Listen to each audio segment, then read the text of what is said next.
বন্ধুরা, আজকের এই ভিডিওটার মাধ্যমে আমি আপনাদের শেখাবো আপনারা কিভাবে হোয়াটসঅ্যাপের 2 স্টেপ ভেরিফিকেশনটিকে টার্ন অন করবেন।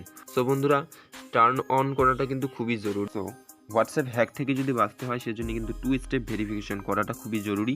সো বন্ধুরা, কীভাবে করবেন সম্পূর্ণ কিন্তু আজকের এই ভিডিওটার মাধ্যমে আমি আপনাদের শেখাতে চলেছি। সো বন্ধুরা, চলুন বেশি কথা না বলে ভিডিওটি শুরু করা যাক। 2 স্টেপ ভেরিফিকেশন করার জন্য আপনার সবার প্রথমে চলে আসতে হবে আপনার হোয়াটসঅ্যাপ অ্যাপ্লিকেশনের মধ্যে। তারপরে আপনারা রাইট অফ কর্নারে দেখতে পাচ্ছেন, রাইটে 3 ডট আইকন, এখানটাতে ক্লিক করুন। তারপরে সেটিংয়ের উপরে আপনারা ক্লিক করে দিন।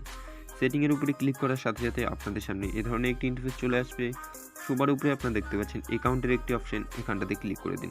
তারপরে আপনার 4 নম্বর অপশনটি দেখতে পাচ্ছেন 2 স্টেপ ভেরিফিকেশনের একটি অপশন, এখানটাতে ক্লিক করে দিন। এখানটাতে ক্লিক করার পরে টার্ন অনের উপরে আপনারা ক্লিক করে দিন। সো বন্ধুরা, এবার আপনারা এখানটাতে 6 ডিজিটের একটি কিন্তু পিন দিয়ে দিন। সো বন্ধুরা, আমি কিন্তু পিনটি দিয়ে দিচ্ছি।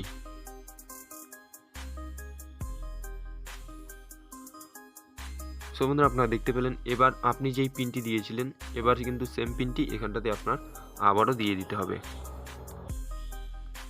সো আমি কিন্তু পিনটি দিয়ে সেভের উপরে ক্লিক করলাম। তারপরে আপনারা সরাসরি এখানটাতে দেখতে পাচ্ছেন অ্যাড ইমেলের একটি অপশন, এখানটাতে ক্লিক করে দিন। এখানটাতে ক্লিক করার পরে আপনার মোবাইলে যে ইমেল আইডিটি রয়েছে সেটি এখানটাতে আপনি দিয়ে দিন। সো আমি আমার ইমেল আইডিটি কিন্তু দিয়ে দিচ্ছি। আমি আমার জিমেল অ্যাকাউন্টটি সিলেক্ট করে নিয়েছি। এবার আমি নেক্সটের উপরে ক্লিক করব। নেক্সটের উপরে ক্লিক করার সাথে সাথে আপনারা দেখতে পাচ্ছেন কানেক্টিংয়ের একটি অপশন। তারপরে এখানটাতে আপনার ইমেল আইডিতে একটি কিন্তু ভেরিফিকেশন কোড আসবে। সো সেটা কিন্তু আপনারা এখানটাতে দিয়ে নেক্সটের উপরে বা ভেরিফাইয়ের উপরে ক্লিক করবেন। সো ভেরিফিকেশন কোডটি দেওয়া হয়ে গেলে আবার আপনার ভেরিফিকেশনের উপরে ক্লিক করবেন। এবার কিন্তু আপনাদের ভেরিফিকেশনটা সাকসেসফুল হয়ে গেছে। সো বন্ধুরা, নিশ্চয়ই আপনারা বুঝতে পেরেছেন কীভাবে আপনি আপনার হোয়াটসঅ্যাপ অ্যাকাউন্টটিকে সিকিউর রাখবেন আর 2 স্টেপ ভেরিফিকেশনটা কীভাবে করবেন। সো নিশ্চয়ই বুঝতে পেরেছেন ভিডিওটা দেখে।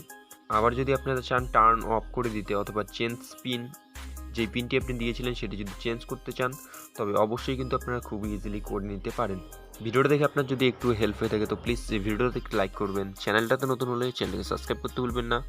ভিডিওটা সম্পূর্ণটা প্রথম থেকে শেষ পর্যন্ত দেখার জন্য অসংখ্য ধন্যবাদ।